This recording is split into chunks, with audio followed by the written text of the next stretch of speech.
Welcome to the OFX podcast. I'm Dave Claxton, and along with me, as always, is the Red Deer Rampager in a ridiculous boot, Bethany McChesney. Nice one. Yeah, well, that's good. You know what? And honestly, before we get to anything, congratulations on doing like every obstacle in a boot. Thank you. Thank you. It's not bad, except as we saw in my Kind of story, scary. it would be. Mm-hmm. Like we were scared when you were on some stuff. We were all like shaking. Yeah. Like, there's no traction. It's quite slippy, and you don't really feel anything underneath. So you just kind of trust that it's there. It's like having a peg leg. Okay, so this is a bad segue, and it's going to sound horrible. But there was a girl who when we were volunteering, and yes, we volunteered, we put in our time, as we always say people should. She had one leg, and I was there watching her when she went across Helix, and she killed it. Now, Yeah. I mean, it was just she did really well. I know she's on Spartan Canada Stories, and she was great. She was fantastic. Yeah, I saw that. That's really impressive. Good for her. But you know what? She kind of made you look bad, right? Like you had this whole thing going on, and then all of a sudden, well, she won up to you. I think she did it on purpose. Yeah. Oh, she totally did. I know, it was a setup. I think though, before we get into Spartan Red Deer, let's talk Hyrox, because I got a feeling we're going to get on just a tangent. Yeah, we might not stop, and that could take up a lot of time, or we could just scream for 5 minutes and be done. Let it out. Yeah. So we'll start with Hyrox and Hyrox World Championship. We're very excited. We did a great preview show with Flo and Emma, and we did a snake draft. But before we get into that, actually, if we do, as we do sometimes, if we will have a dramatic reading of the podiums by Bethany McChesney. Okay, I'm going to start with the men here. So in first place, we have Tobias Lautring from Germany. Very emotional finish. That was really exciting to see. So cool. Yeah, I loved it. Alexander Rankovic from Austria. Mm-hmm. It's Austria, right? Okay. And then we have Tiago Lusa from Portugal. Amazing come from behind into that last podium spot. And then fourth place, Hunter McIntyre. Fifth place, Dave Magida. Sixth place, Dylan Scott. Seventh, Martin Michelius. Eighth, Tom Hogan. Ninth, Joshua Wittrup. And 10th, Christian Nolde. So there's your top 10. That's for the men. And for the women, do you have the women, or do you want me to do them? I do have the women. Let me just switch over. So for the women, we had our now world record holder again, breaking her own world record. We have Lauren Weeks. Two-time world record holder. She took a minute and a half off that world record, I think. Yeah, in and around there, yeah. Yeah. Second place, Viola Oberlander. That's 1 and 2, same order as the last time they went head to head. Then we have third place, Rachel Schreiber. Fourth, Sarah Colte from Germany. Fifth place, MK Salander from Germany. Linda Muir, Lisa Dungfelder.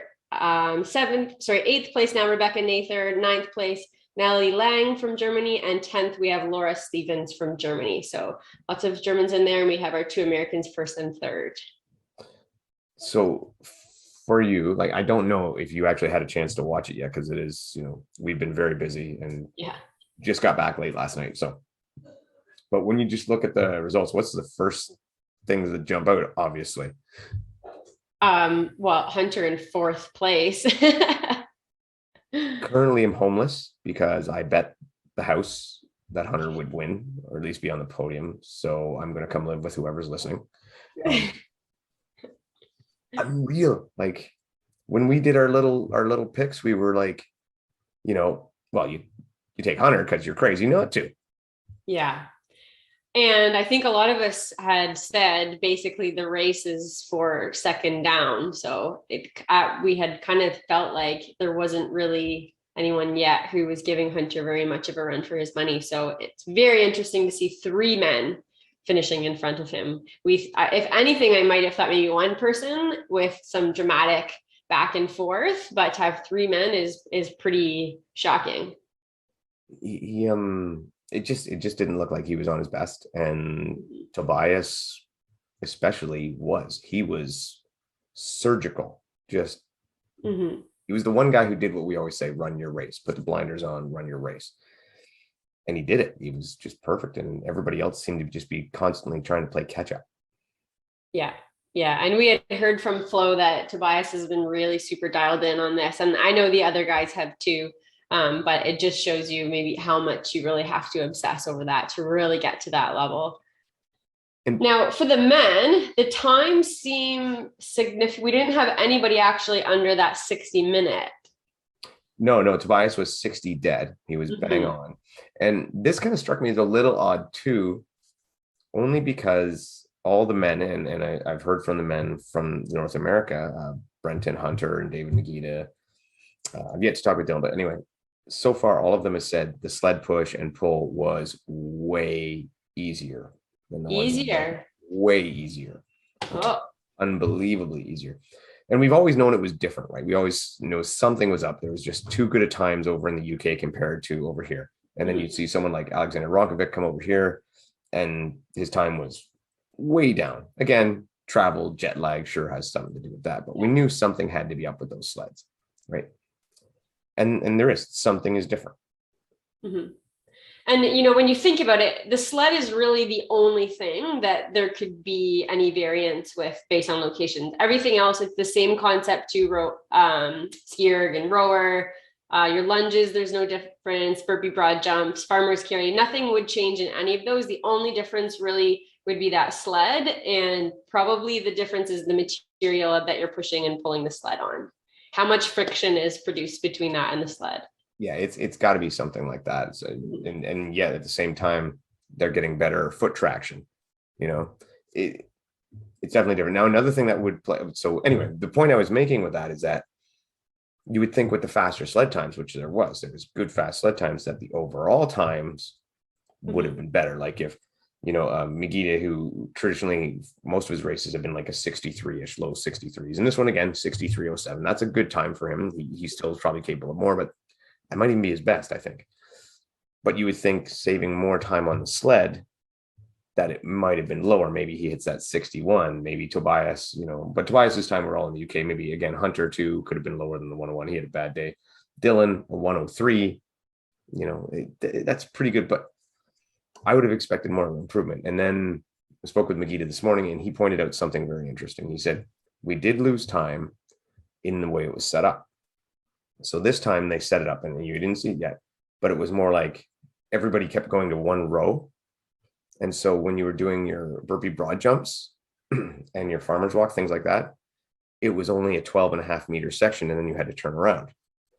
Oh, so you're losing time on the changing directions. Exactly. And I mean, I know myself when I do burpee broad jumps or walking lunges, farmer's carry, even, you lose so much time and momentum in those turnarounds. It's crazy. Yeah. That definitely, like you said, farmer's carry, burpee broad jumps, lunges, going to lose time on all those, and it would add up. Oh, okay. Yeah, that would be the difference maker for sure then. So maybe those guys would have been closer had the setup been the same. So, and this points out, and I'll ask you this. So does the world record really mean shit?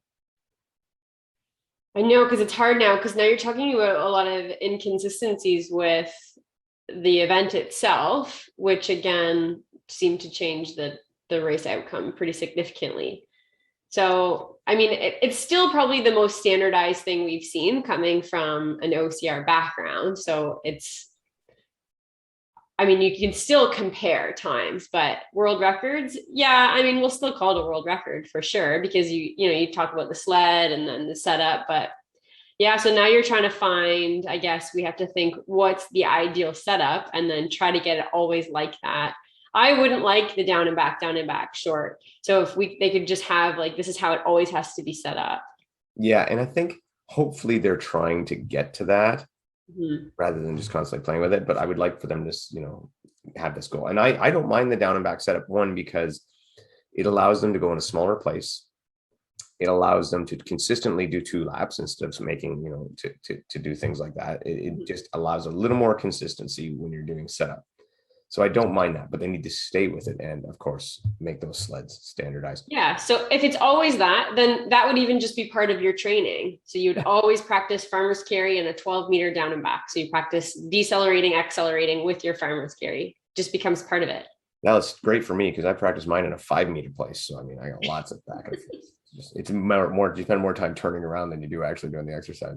And it's good that you said that way, because I was going to trap you, because it was it's okay to be different sometimes, because marathons have world records and they're different all the bloody time. That's true. Well, and I mean, people travel to certain races on purpose because they know they're a fast course. Like world records, I think our world record is set on the Berlin course. So, I mean, people just know if you want to run fast, you go to Berlin. Yeah. So one of the locations anyway. So I think maybe we're too hard on them sometimes, expecting perfection. Hyrox, yeah, you're right. Because they claims consistency, and then we probably expect a little too much. It's an age of instant gratification and perfection. So that was good. Again, a name that we've probably never mentioned, and that would Tego, whatever you said. Thiago Lusa, yes. From Portugal, with that dramatic finish. And I did commentary on this. I didn't say that guy's name, obviously, once until he hit the wall balls.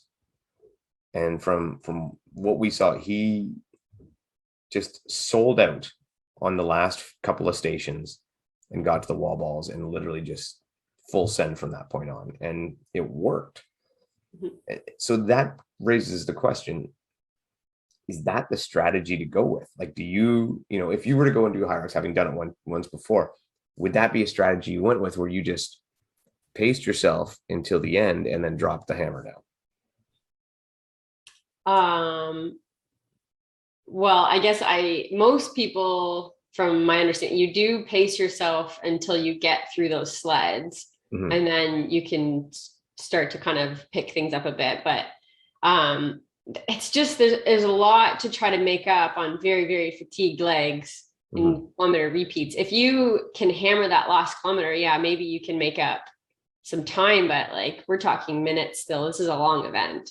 Yeah, because that guy went when he went from third gear to 6th, mm-hmm. he just dropped it down. I mean, it worked for him. I wouldn't have thought it was a great strategy. I would have thought he would have just got left behind, but it worked for him. And congrats, man. He earned it. I was looking at the numbers just to see if something went wrong, if he missed a lap. It seems right. Yeah. So congrats. That was amazing. And what about the women? What jumps out at you first about the women? Well, I think the top 3 weren't necessarily a shock to anybody, and top 4, MK, we haven't seen her race a Hyrox now since she raced, I think, in Miami, 2019. So she has been we weren't really sure about how she might do. We know she has that running speed. Mm-hmm. So she was probably the one that was right in there. That was probably the biggest shock. And to be right there was Sarah Colte, who was the previous world record holder. Yeah, but I think the women probably fell about into what we might have predicted. I think so too. And obviously Lauren Weeks with the new record, and she was just mm-hmm. on fire.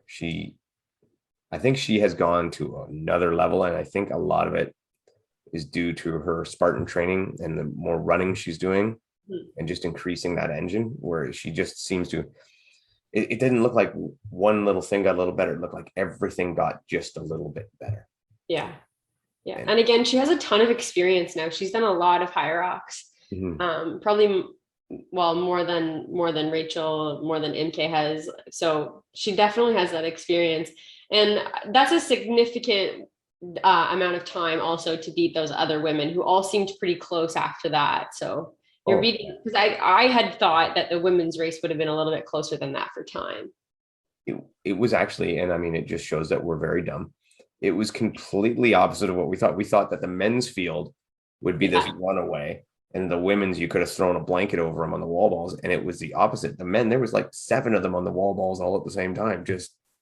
And then the ones that you thought were going to come out of it first on the walls didn't. It was just crazy. So unbelievable. It was just it was a really good event. Hyrox put on a really good event. The other thing they did was they sent everybody at once.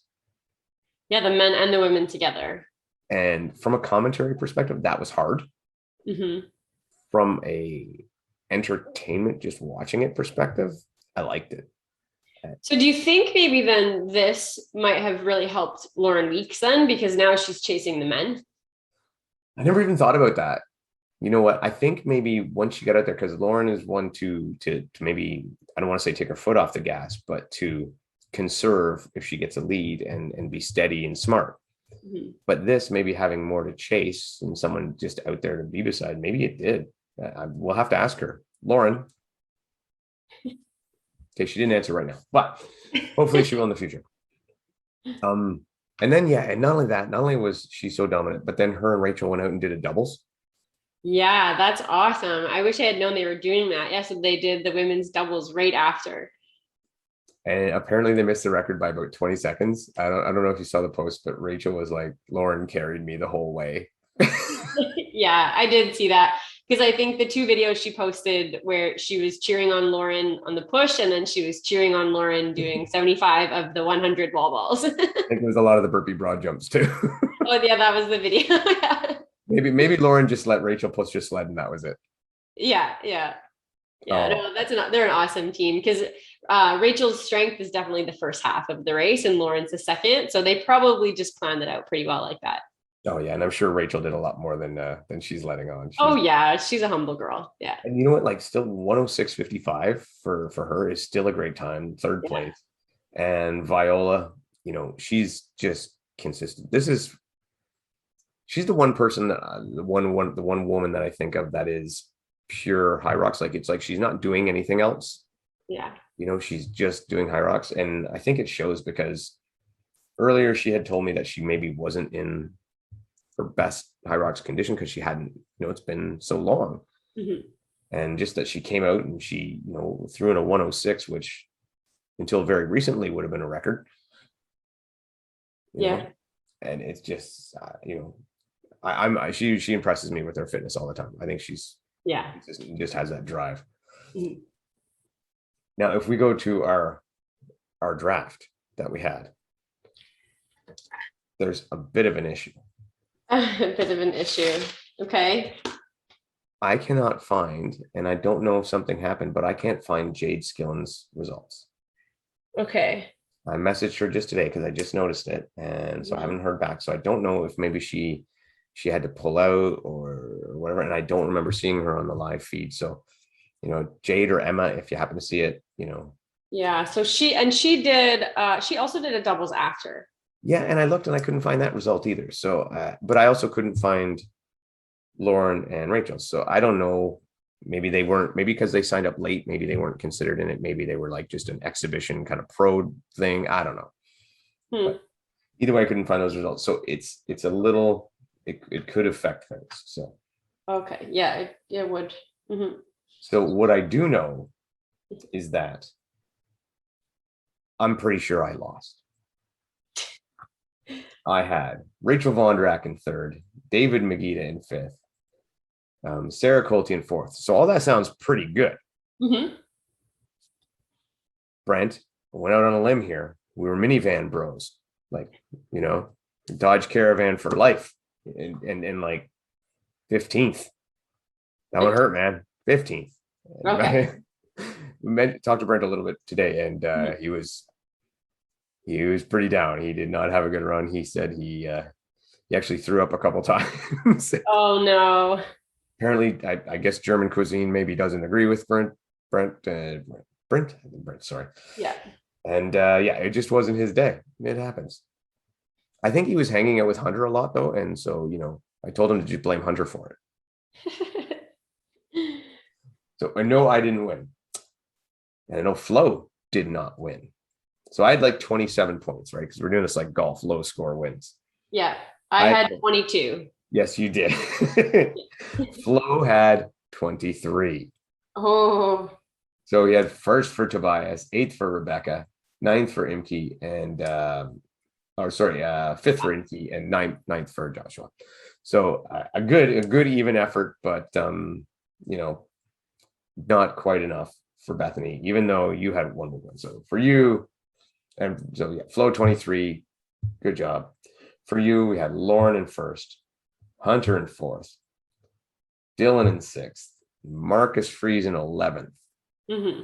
That was a bit off. So it's still obviously pretty good. But now Emma, we know, has Viola in second. Yeah. Tom. So you had a score 22. Tom with eighth. And that was a good showing for Tom. That was nice to see. And Linda Muir in sixth. She got a sixth with her last pick. So she's sitting at 16. So Jade Skillen would be the decider here. That's right. She needs to come. What position was she going to go if she's at 16? So she would have had to come sixth or better, and we do know she didn't do that. Okay, so that means I won. Thank you.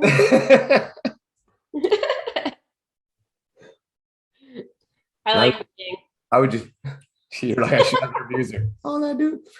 But, I mean, yes, you do like winning. You do it a lot. But we saw in Spartan, I won there again. So I'm like 9-0 now. I call interference. Tough enough. This is Red Deer roughneck racing. You got to be ready to roll. That's the way it goes. Yeah. So I mean, that was a lot of fun. It worked out good. Congratulations, Bethany. Good choice. I think. And the funny part is your first overall pick didn't work out for you too. So you still came back. And thank you, Flo and Emma, very much for doing that. That was a lot of fun. We really appreciate it. And you guys are great. We'd love to talk to you again. I think next year will be even better for Hyrox. I think more people can travel, the better we do. We still want to see Kent, Lucas, get back in there. Maybe Faye, maybe Rebecca Hammond makes a comeback. Like there's a lot of people that could be very good at this. Yeah, and we still have Morgan there and Callie. That's right. So possibly Lexi. Maybe Carolyn Prevost. Exactly. So that was good. So honestly, great weekend for Hyrox. So much fun. I think they put on a good show. Hyrox always does. They make a great event. So time to move on to the main course, which is, what's funny? In a weekend, there was so much going on. If before, like you were to say some of those famous Spartan races, you throw Killington in there. Mm-hmm. Killington was last weekend, and it's like a complete back burner. Yeah. From news perspective. Yeah, really. Like, I mean, it's a great race, and there's the Killington Death Mark, but it was just interesting to see it was lacking the drama, you mean? Yeah. In the whole world, it was lacking the drama. So before we get to all the stuff that everybody wants to talk about, we're gonna get a few things of housekeeping out of the way. First off, yes, we did stories on Instagram. We got a lot of positive feedback. We had a great time doing it, and it went fairly well. We did make mistakes. We made rookie mistakes because we are rookies. So rookies make rookie mistakes. We didn't realize you can only put 100 stories on Instagram, and then you lose the ones in the beginning in a day. So if you didn't know that, now you do. Also didn't realize that if you put a video longer than, if you put a video that's a minute long, it breaks it up into 4 15-second videos and stories. But if you put in a video that's over a minute long, it breaks it into 4 15-second stories, and you lose the rest. That was a real big one for us because we did lose a lot of content that way. Again, lessons learned. We also learned to record the video, then post it. Don't record straight to Instagram, straight to stories. So big takeaways we had. That said, we got a lot of positive support, like I said, and we did pretty good for, an old fat guy, a girl in a boot, and my wife. So we'll take it. Yeah, it was great. And thank you very much to Spartan for all the access. They helped us out with everything, gave us access to everything. It was really great. We couldn't have asked for it. And we'll be back at Blue Mountain, and it will be even better. I have plans, and I have learned, and now I know how to do things. I'm going to hire a 6-year-old to show me how to work Instagram. No. So that was good. So from there, we'll just start with the actual race itself. Like, the race was awesome. Yeah, it was really exciting to watch. Now, the women's field was kind of small, but yeah, the men's field was pretty stacked, and it was a great race. So start with the women's field. Let's go through the women's field and do the podiums and talk about how it went. Yeah, so the women's heat started off 10 women, 9 women finished. So our podium, Ariel took it out hard. She definitely has those running, her running is really dialed in. So Ariel Fitzgerald was our top female. And she had the lead, I think, the whole race. I'm not really sure if there was ever any changes there. Even with a couple obstacle failures, she still dominated that race there. Amanda Nadeau was second. And then not too far behind her was Margaret Jessen. And Margaret Jessen, is that someone I had not heard of previously? Were you familiar with her? No, I wasn't actually. She comes more from an ultra background. Yeah, and it showed she was some great running, but she looked fit. She didn't look like, a smaller, track type athlete or ultra type athlete. She looked fit and she looked very strong. Yeah, she's a very strong athlete. And there was, you're absolutely right about Ariel. That was her race, and she tried to lose it, but she couldn't. She did fail a lot of obstacles. She ran herself back. I talked to her today, though. She did a funsy lap on Sunday in the open wave. Yeah, she did. Failed nothing. Oh. Then she got everything first try. And no, I mean, it's kind of odd, but at the same time, we know those. I don't know if this is a tip to a pro or aspiring age group or whatever, but sometimes a funsy lap where you can go and play without pressure and try things. Yeah. You can build technique way better on that lap than you ever will running a full race or a competitive heat. Yeah. It's something to keep in mind.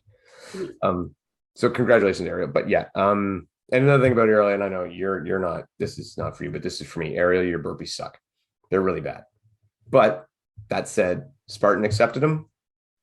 So who am I to judge? And we'll leave it at that. I know a lot of people were critiquing Ariel's burpees, and it is easy to throw stones from the other side of the camera when you're not beside her doing them. But Spartan saw them, they accepted them. So we'll just leave it at that and move from there. Other than to say burpees are a stupid freaking penalty anyway, and they should do them. I don't mind burpees as a penalty, but anyways, that's a topic for another conversation. It's not that they're bad for a penalty. They're just maybe it's just Spartan and they're piss poor judging. Yeah, I just think, again, and we'll talk about this more later too, but I just think more specific, very, very specific expectations. Yeah, that's fair. That's fair. It's still pretty vague. Yeah. So again, that was a great race. A good finish, second and third. What I found, Ariel, obviously, like we said, she was pretty dominant. But after that, it came down to the spear throw for like every other position after that. Like if you hit your spear, you could jump a spot. Yeah, well, the top 3 women did all miss their spear. So I think some changes. I think the 4th place female got hers. But what wasn't enough time. Yes, she did get hers, but there wasn't enough time for her to catch up. But it did get really close in there. There was a lot of obstacle fairs. For example, I was at Olympus, and of the top 3 or 4 women I saw, Amanda Nadeau was the only one who got it, and it was close. It was very close, but I'm going to say this, and I don't know if Amanda's watching. I slowed that tape down. I zoomed in, and she did hit that bell. She kept her fingernails long for a good reason. Kept her fingernails long enough to nick that bell, because you could see it plain as day. Well, plain as day under slow-mo microscoping. You can see that the bell is stationary. She swings at it. She just grazes it, and it just moves just a little bit. So 2 things from that. 1, great job, Amanda. 2nd, really good job by the volunteer who was watching that, because I wasn't sure, and he was positive. He was like, nope, she got it. And like, perfect. And 3rd, Spartan should probably hire Dave as an obstacle judge to review all of the videos, to zoom in on everything. Yeah, well, no, hire me. I'll do a review, but hire that guy as the judge, because he was the one who caught it in real time. Like, that was awesome. That's a good volunteer right there. He was on it. So, yeah, do you think that, like, why is it that we're having so many issues, and I don't call it issues, but obstacle failures in the women's division? Well, like this race, it was wet. It had rained through all the obstacles were pretty wet. So that might have affected it. Again, and you're also talking about the first race that a lot of these women have done in, it could be 2 years now. So that could have been the first moment that these girls have touched that obstacle in 2 years. And I know that's not the case for Ariel, but some of the other girls behind her. So even just not being on it, it also might have been with Olympus anyways, it's now that slippery material. If people are used to keeping those feet up and really pressing on, it's not really the same anymore. You do slip off. Yeah, I think it's just people getting back into the groove. They just haven't really been racing. And is that maybe a reason why Ariel was able to jump out so quickly to such a good lead and to finish, because she's already had her rust race? Like, she's already knocked the rust off. She's been competitive in a few events. I think Ariel's running is just really strong right now. Yeah. And I know some of the other girls have just, they've been focusing on some strength building and some other things, and which is great. So I just think she's probably the most dialed in right now with her running. Before we leave the women, I wanted to bring one other point up, and this was probably my one disappointment from the women's field, is that Emma Cook-Clark couldn't make it till the next day. And that would have been a really exciting race if Emma was there and Ariel. Yeah, because that is unreal. And for those who don't know, Emma went out, ran the beast, and I'm not, this is not comparison. This is not apples to apples, but she would have came second in the men's. I mean, she ran that fast. Now, I know that, for example, in the men's, Aaron probably got into his second position. Aaron Newell came second. He probably was like, okay, I am where I am. I'm just going to ride it out. And he had run the day before and run the sprint before that. So there's a lot of if and ands to there. But nonetheless, her performance was amazing. Yeah. And again, way out just by herself, basically doing her own thing. Yeah. So she probably let off the gas quite a bit too, or was easily able to. Yeah. Oh, I was having conversations with her while videotaping her. Yeah. On the sled pull, she was very cordial and talkative. Yeah. I've said it, a couple of times since talking to her and seeing her. I think she will get these obstacles dialed in, and I think she will be an absolute force next year. Yes. Yeah. And I'm talking podium threat every race force. Agreed. Yeah. And Ariel as well. Like, when she gets her obstacles dialed in again, same thing. So I'm going to actually, when they come to Blue Mountain, they should come a week early and spend a week in my garage and just fix those things. Anyway, very impressive. So men's field, great race. Yes, also an awesome race. So again, it was kind of similar in that we had Mick, who took it out hard from the front, and I don't think ever really had his lead taken away from him. He finished with about 2 minutes on our second place, which was Sean Stevens-Wales, and then Aaron was literally right behind him. And I know there was back and forth between those two, and even right to the last second, Aaron, I thought, might have even passed him on Helix right before the finish line, and they were coming over that final A-frame together. So that was a really tight, exciting race. And then behind Aaron, we had Austin Azar. If I could have had no, it wasn't Austin. It was hold on, because I keep. Oh, sorry. No, it was Brendan Neely. Thank you, Brendan Neely. Yeah. And a great run by him. Like, that was, again, a person I wasn't really familiar with before, but he put in a great effort. Yeah. If I could have had a drone to just follow anything around the course, it would have been Aaron and Sean, because they were together the whole race. Yeah. And I saw them at one point, they came across, like, Sean got to Twister, and then Aaron made up time there. And then they got to the Herkhoist. Aaron made up time there. They got to the Z-Wall. Aaron passed him there. They got to the Atlas, and they got past. He pulled ahead there. Then by the time they got down to the next obstacle, Sean's ahead. Like, it was just. Yeah. And then Sean, there was that staircase, which was 160 steps. And I know Sean, being one of the best climbers in the country, just blew by Aaron on there. It was Aaron said that he's like, oh, I'm racing the best stair climber in the country. Like, there's no chance. And he just blew by him there. So, and then again, that was almost up to the finish line. So. Yeah, exactly. That was correct. Then they went, and then Aaron made time on the multi-rig, which for some reason was not very multi. It's just rings. And then they finished it. Like you said, when it came, he made up all the time on Helix. You know what? Everybody's bad mouthing Helix. I liked Helix. And I did see some top athletes fail on Helix. Just, you get overly excited. It's kind of like Z-Wall, where it's like, oh, you don't ever really fail this. And you get too excited and try to go too quickly. And then it's just a quick slip of your feet, and then you're off of it. And a quick shout out to the master of the Helix hero, 40 to 44-year-old age group winner, Ryan McChesney, who can get the Helix down and this is a challenge for everybody out there. If you get there to Helix, 5 seconds. Finishes in 5 seconds. I got 7. But he's really tall. No. So, but it played a factor. It's a decent obstacle. It's not nearly as bad as me or anybody else had given grief. I liked it. It flowed. It moved. Yeah. Pipe layer, on the other hand, is trash. That's just stupid. So anyway, the guys finish. Everything's great. And to our credit, by the way, you and I think we gave some of the best finish line interviews ever. That was fantastic. So everything's gone great. Everything's gone well. And then what happens?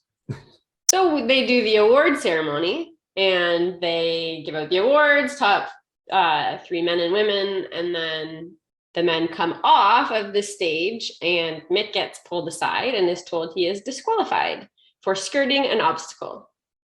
All right. And so the obstacle in question is rolling mud. And this is exactly what happened. Typically, you have your tape lines. They go on the side. Mick engaged the obstacle through the first 2 pits of water and mud. He went right through it.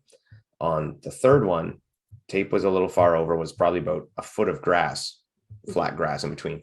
Mick actually tried to jump the water, didn't make it, 1 stepped that grass and came off. And that was considered, in Robert Coble's eyes, or some fans who told Robert Coble, as Robert didn't actually see it, that was considered skirting the obstacle and not significant engagement. The rules state must stay within the boundaries and then must significantly engage the obstacle no matter where the boundaries are. Yeah.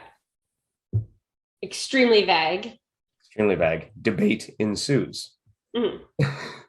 Yeah. You tell me your take, all right? First on the rule, okay? That's how the rule's worded is stay within the boundaries and then engage significantly. That's it. Significantly engage the obstacle no matter where the boundary line is.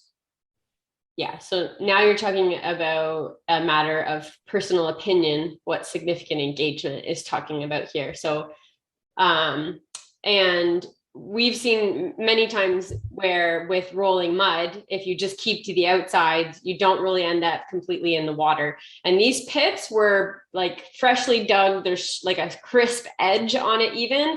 Yeah. So again, if you hit that edge, you're really not engaging with the water. Whereas some of them, they kind of slope in and you'll kind of like nick your feet on them as you go along that. But because this one was such a strict edge, again, but completely within those, your tape. And it's one of those things too, where when you're in race mode, you're always thinking path of least resistance. And you see those tape lines, you see space on the outside of the obstacle, and you're going through the obstacle. And it honestly wouldn't have even crossed his mind. He just saw grass, stepped, and then went by. And Nick did not intentionally try to skirt an obstacle. He never intended to cheat. And all the guys around him would have said the same thing.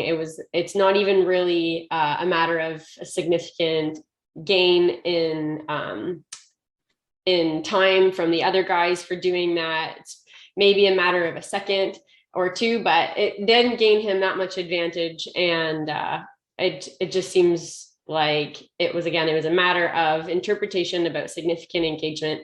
I think if, as Robert Coble said, he should have went into the water, then the rules need to state must enter the water fully. And then what's to say what's entering the water? When it's slightly sloping in, if your toe touches the water, is that enough engagement with the water?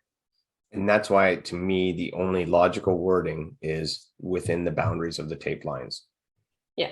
And again, Mick was in the boundaries of the tape line. Exactly. So if you want the racers to run through the water, put the goddamn tape so that they have to run through the water. It's a simple solution. And this kind of thing should not happen. And then the biggest thing, this is probably the thing that unnerves me the most, is if they knew, and they said they knew right then and there he was being DQ'd, why wasn't he told? Oh, by the way, we'll get to that DQ being the penalty for this. That's just ridiculous. Why wasn't he told, you did the obstacle wrong, go do it again? If this is a mandatory completion obstacle, as Spartan deems it is, you tell him he failed and he does it again. Mm-hmm. You don't let him go on his way. It's simple. If he didn't go over the wall and ran around it, you'd be like, dude, go over the wall. Yeah. So now again, we're talking about having confident, competent judges on the course who are not afraid to tell an elite athlete, you did this wrong, go back and do it again. That's right. So what I'm saying is, on that particular occasion, if he did what he did, and if we're deciding that, and like for argument's sake, let's say he did fail that obstacle, just for argument's sake, throw it out the window that it is stupid, but that he did fail that obstacle, that's not handled properly. If he failed an obstacle and the judge did not call him on it, then guess what? He passed that obstacle. Mm-hmm. Right? You just keep going. That's the deal. You don't stop racing until the judge tells you, until an official tells you, no, you need to do that. That's their job. That's what they're for. And this is the ongoing issue with Spartan that we've talked to death. I mean, yeah. So, and to come up with a solution, I mean, there's got to be a way to, I mean, it really is paid officials. Sadly, that's the way to do it. Or, like we say, put the tape where you want them to run. That seems to work too. Yeah. So the next day, one of our elite racers on the men's side just moved the tape over that 1 foot. So it was over the edge there and no issues. Yeah. I mean, what a great idea.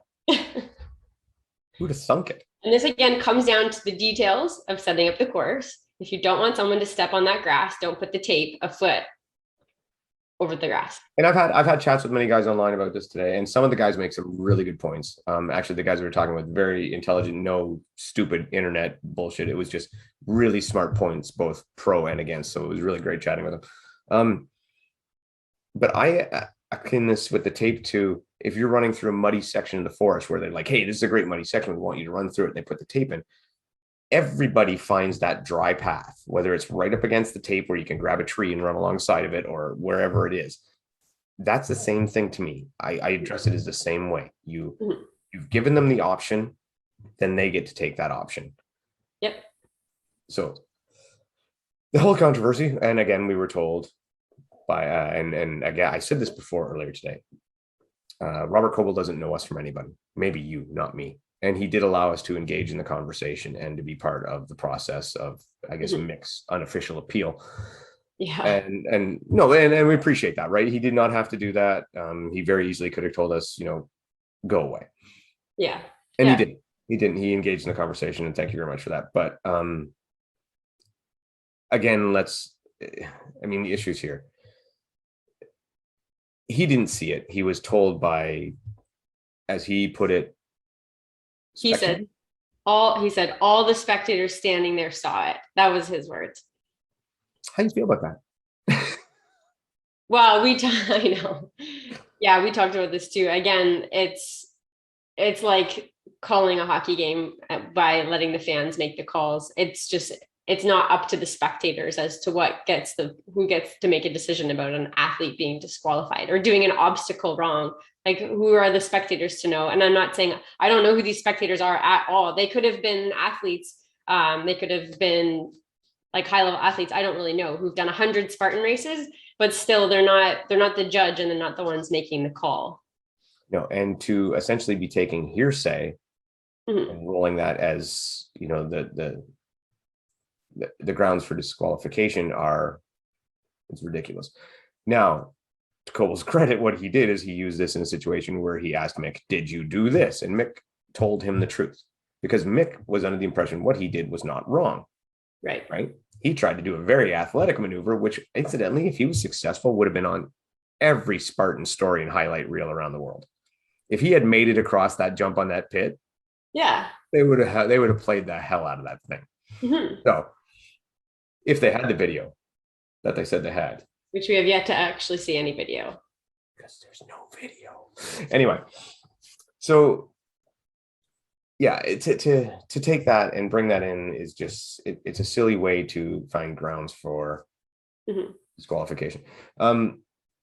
Let's just say though, again, for argument's sake, Mhm. some reason it's not because of the lines, it's not because of the judge, it's not because of any of that.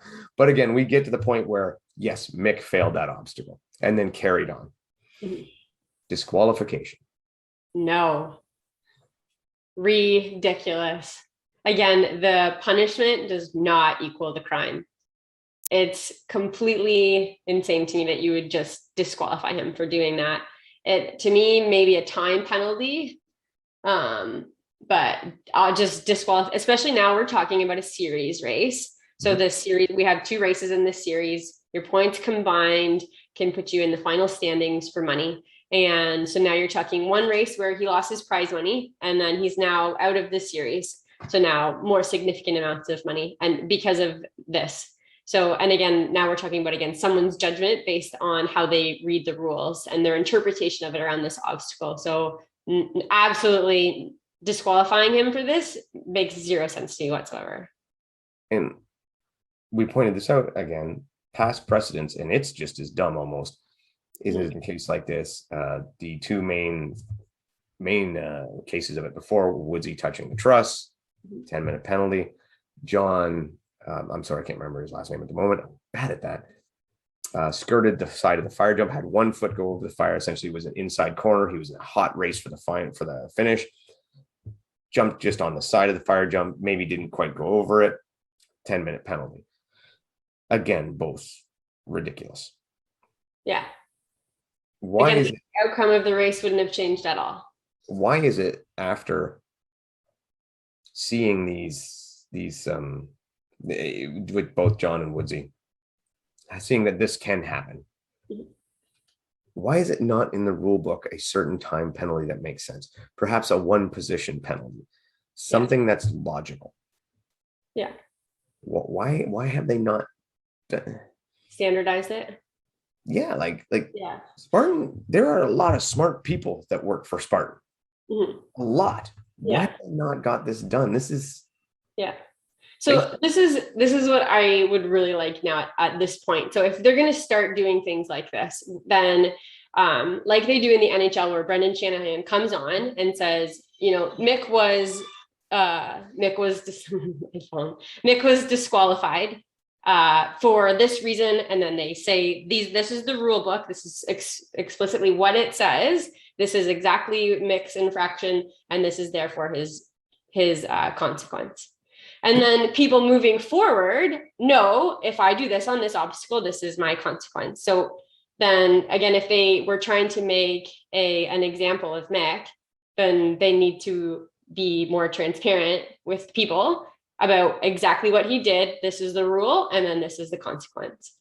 And a bit of a disappointment on this too, and that you're bang on with that, and a bit of a disappointment. I love your Brendan Shanahan analogy of coming out and explaining on video what's going on. Mm-hmm. Spartan this year, especially Spartan Canada, has gotten a lot better at communication. And I attribute that a lot to Johnny Waite. Like, he's done really well with communication with people, and that's been fantastic. And I hope that continues to improve. There has been no official explanation from Spartan for this. Mm-hmm. We have had, and you will hear it soon, there's about a 7-minute phone call between Matt and Robert Coble. And that is about the extent of any explanation that we've been given. Yeah. Nothing from Spartan Instagram and from Spartan Canada or email, anything. And it's. And we should also say, so it's Mick, and then we're also talking about our 4th place finisher. Yeah.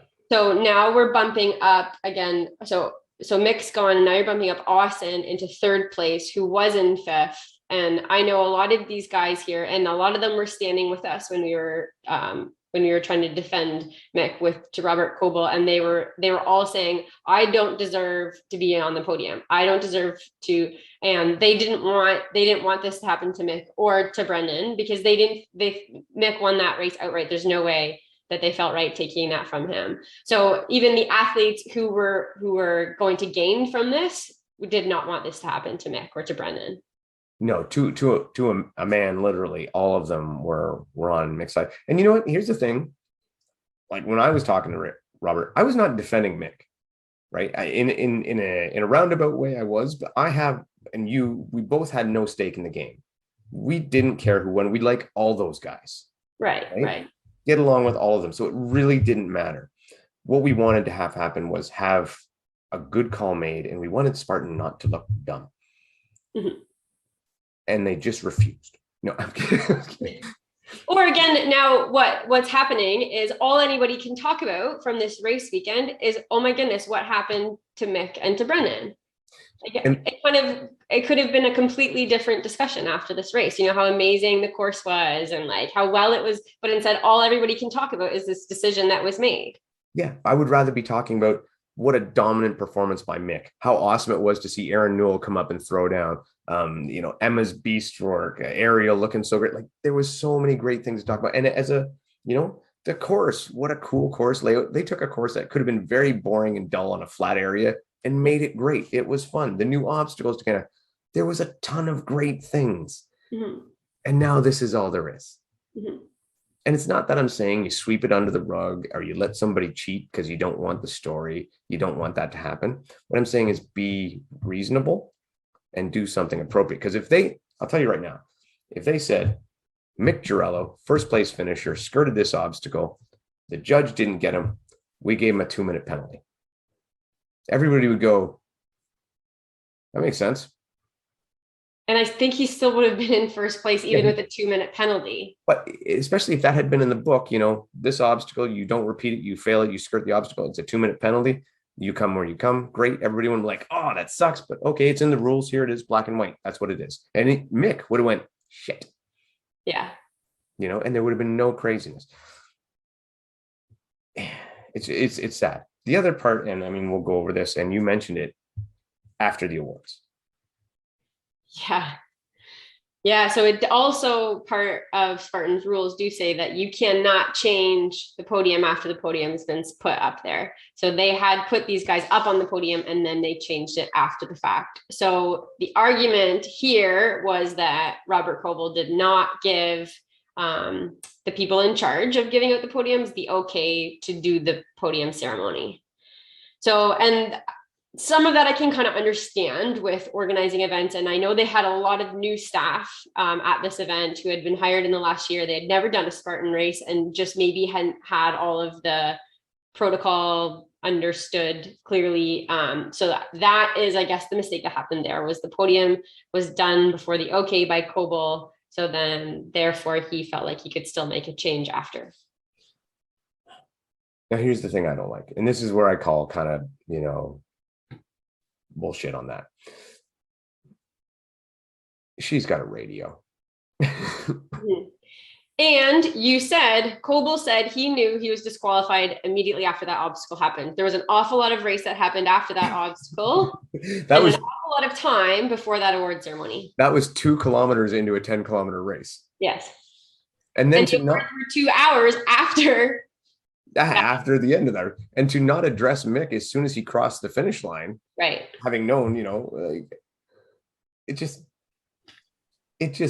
didn't all add up. And I do think, and again, I don't know Coble, I don't know anything about him. I'm sure he's a good guy, but he threw that MC girl under the bus. Oh yeah. And I don't think it was her fault. Here's and I'll straight out. Where do you think she got the results from? You think she was on Athlinks looking it up? Right. Someone handed her the results. Someone handed the results and gave her the go ahead. So you know what? If you're going to sell someone out, it's not her.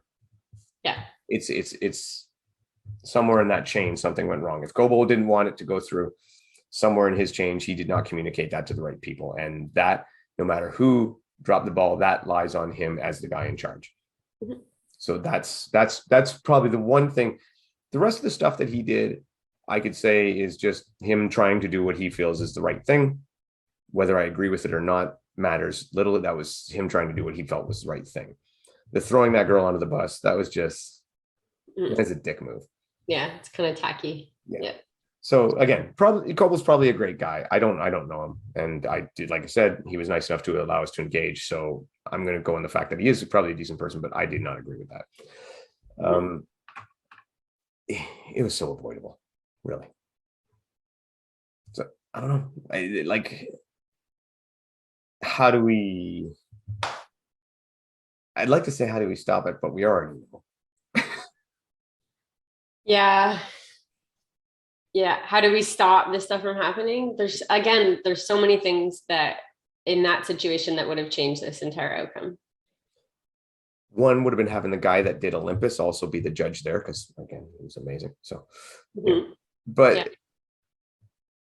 and this is where again we can bring this back and put a small onus on all of us again, because we all need to get out there and volunteer and help.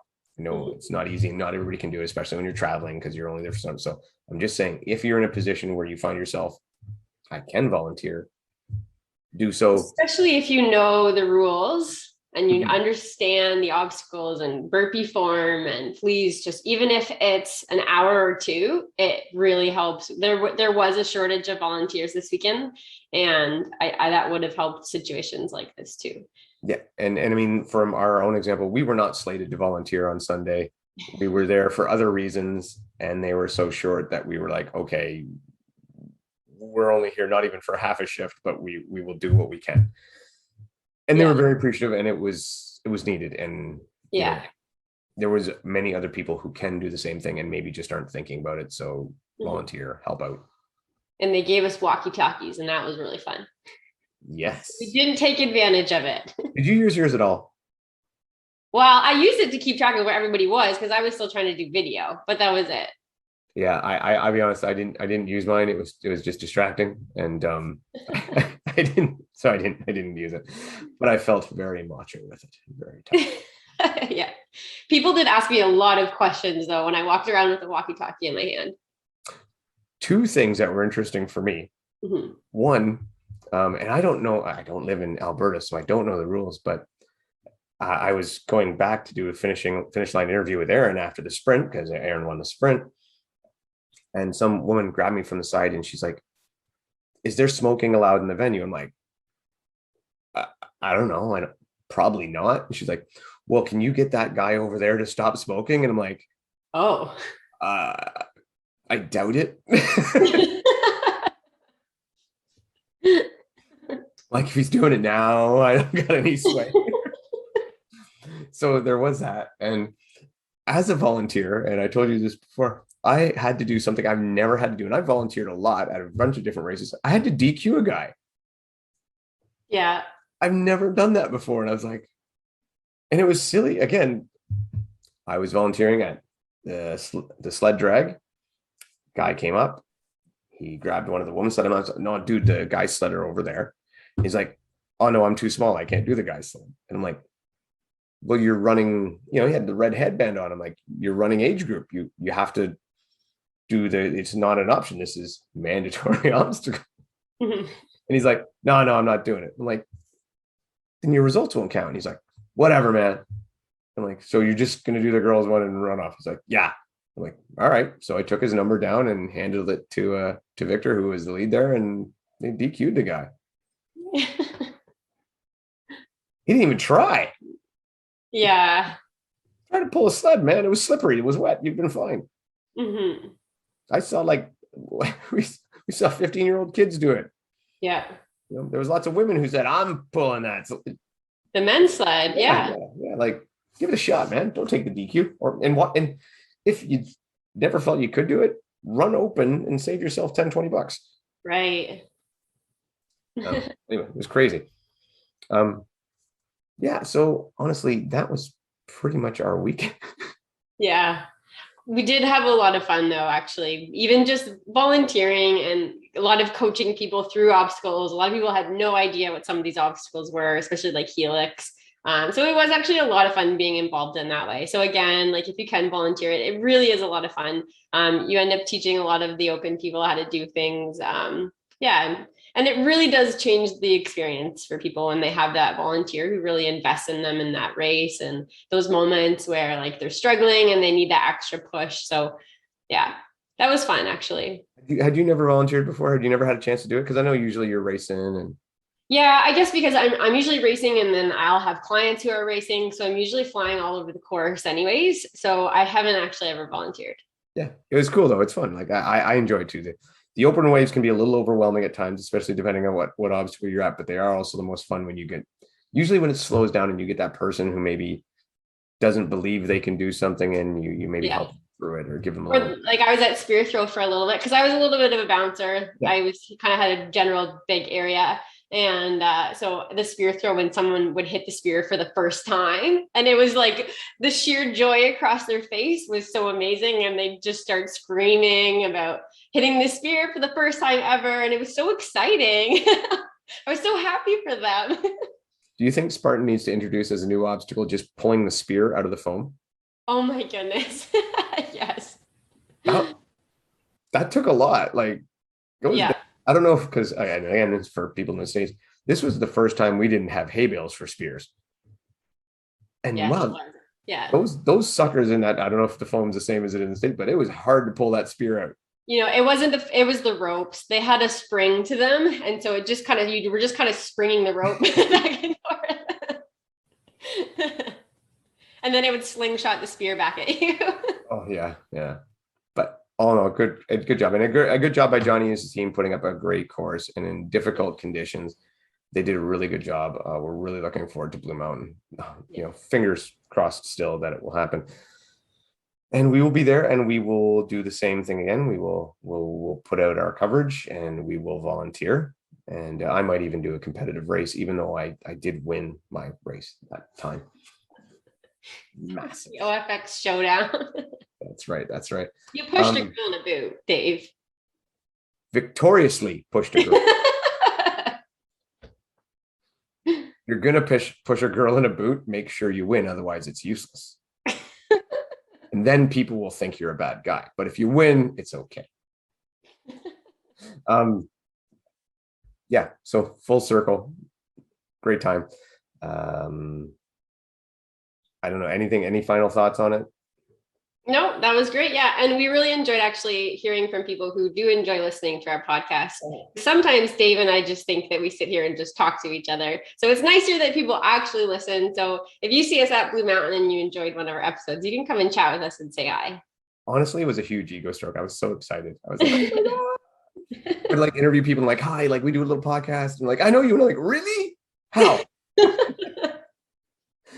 And they were super sweet. And so my final thought on the day is a couple things. One, despite popular opinion, Aaron Newell is not a dick. He's actually a great guy. We had a lot of fun with Aaron. Thanks for coming up, buddy. You were awesome. We had a blast. And that was a half insult, half compliment. I'm sure he will actually appreciate that. And as far as I'm concerned, it was Mick, Sean, Aaron for the final there. Yeah. But congratulations to Aaron on the victory on the sprint and Sean on the beast. Awesome runs. Oh, and then we already said Ariel and Emma. So yeah, that's it. We're good. Yes. And Amanda won the sprint. Oh, and Amanda won the sprint. That's right. Yeah. All right. All right. Yeah. Looking forward to seeing you all at Blue Mountain in a few weeks' time.